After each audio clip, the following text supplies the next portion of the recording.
Merhaba, ben Sude Nur. Bursa'da şehri simgeleyen önemli yerlerden biri olan Tophane'yi keşfe çıkacağız. Bu tarihi yer sadece Bursa'nın değil, Osmanlı İmparatorluğu'nun da önemli bir simgesidir.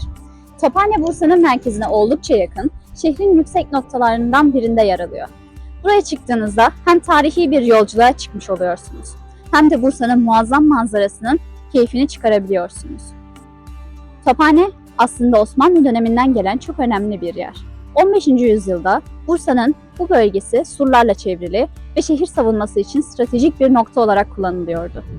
O dönemde Tophane'nin en önemli işlevi burada bulunan top dökümhaneleriydi. Osmanlılar savaş için gerekli olan topları buradaki atölyelerde yapıyordu. Yani aslında Tophane sadece bir savunma değil, aynı zamanda imparatorluğun gücünün simgesiydi. Hem tarihi hem de mimarisiyle büyüleyici olan Tophane Kulesi'nin önündeyiz. Şehre hakim bir noktada yer alıyor ve aslında birçok önemli olayı, dönemi bizlere anlatıyor. Hadi gelin birlikte bu tarihi yapıyı keşfedelim. Tophane Saat Kulesi, Bursa'nın Tophane semtinde yer alıyor ve 1900'lü yılların Sultan Abdülaziz tarafından inşa ettirilmiş. Yani tam olarak Osmanlı İmparatorluğu'nun son zamanlarında yapılmış. Kule, şehri hem modernize etmek çabalarının bir sembolü, hem de dönemin askeri faaliyetlerinin bir yansıması olarak inşa edilmiştir. Bursa Tophane, şehrin en yüksek noktalarından biri. Buraya tırmandığınızda etrafı ve şehri tüm güzelliğiyle görebiliyorsunuz. Kule de aslında bu stratejik konumdan faydalanarak zamanın en iyi şekilde takip edilebilmesi amaçlanmıştır. Ve işte bu saat oldukça dikkat çekici.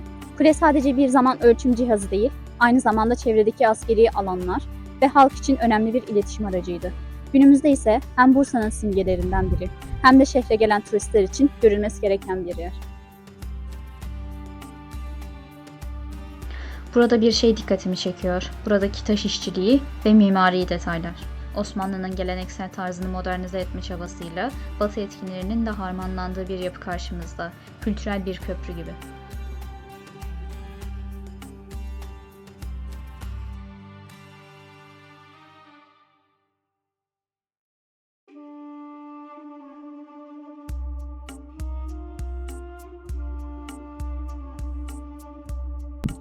Tabii ki bu tarihi kule zaman içinde birkaç kez restorasyondan geçmiş. Şimdi ise hem tarihsel hem de turistik bir öneme sahip.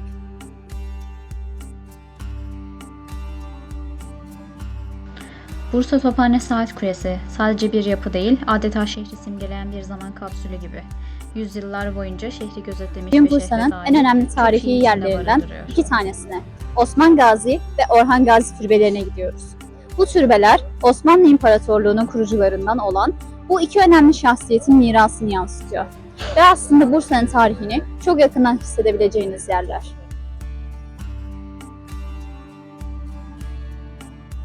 İlk durağımız Bursa'nın simgelerinden biri olan Osman Gazi Türbesi. Burası Osmanlı Devleti'nin ilk padişahı olan Osman Gazi'nin türbesi. Osman Gazi 13. yüzyılda Osmanlı İmparatorluğu'nu kurmuş ve tarihimizin en önemli figürlerinden bir tanesi.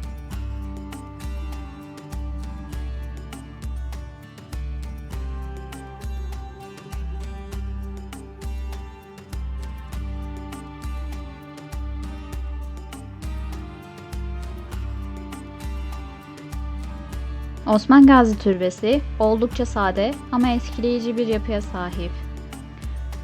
Türbenin mimarisi dönemin geleneksel Osmanlı tarzını yansıtıyor. Taş işçiliği ve iç mekanın huzur veren atmosferi insanı gerçekten etkiliyor. Ayrıca türbenin hemen yanında Osman Gazi'nin oğlu Orhan Gazi'nin türbesi de bulunuyor. İki türbe tarihi bir bağla birbirine bağlı ve bir arada çok önemli bir anlam taşıyor.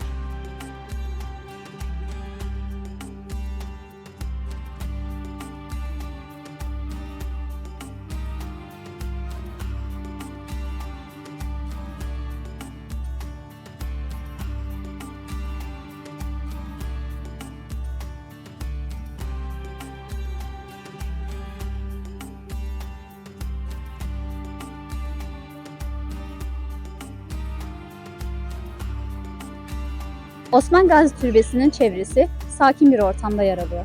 Burada Osmanlı'nın ilk padişahının huzur içinde yatıyor olması bu mekana çok farklı bir anlam katıyor. Bir Osmanlı padişahının ve ailesinin tarihe bıraktığı mirası burada gözlemleyebilirsiniz.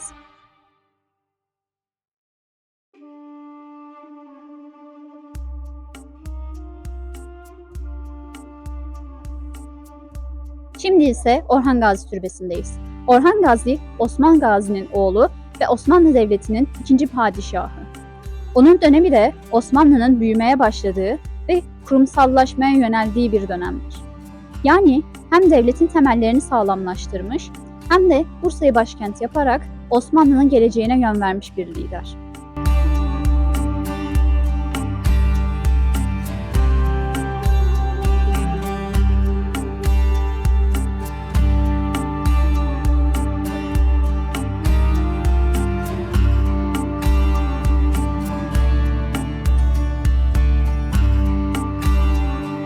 Orhan Gazi Türbesi de oldukça sade ama etkileyici. İçerideki her bir detay Osmanlı dönemi ruhunu yansıtıyor. Buradaki taş işçiliği dönemin sanat anlayışını gözler önüne seriyor. Orhan Gazi çok önemli bir liderdi ve türbesi de ona olan saygıyı ve halkın minnettarlığını simgeliyor.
Şehri gezmeye, tarihi keşfetmeye gelenlerin sıkça ziyaret ettiği bu türbeler aynı zamanda Bursa'nın önemli dini ve kültürel merkezlerinden biri.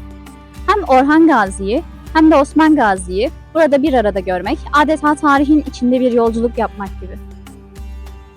Evet arkadaşlar, Osman Gazi ve Orhan Gazi türbeleri Osmanlı tarihinin en önemli figürlerinin yattığı yerler. Eğer tarih ve kültür meraklısıysanız bu türbeleri kesinlikle ziyaret etmeniz gerektiğini düşünüyorum. Çünkü sadece bir türbe görmek değil, aynı zamanda bu topraklarda Osmanlı'nın ilk adımlarını attığı yerlerde olmak, Bursa'nın tarihi dokusunu bambaşka bir şekilde hissettirecek.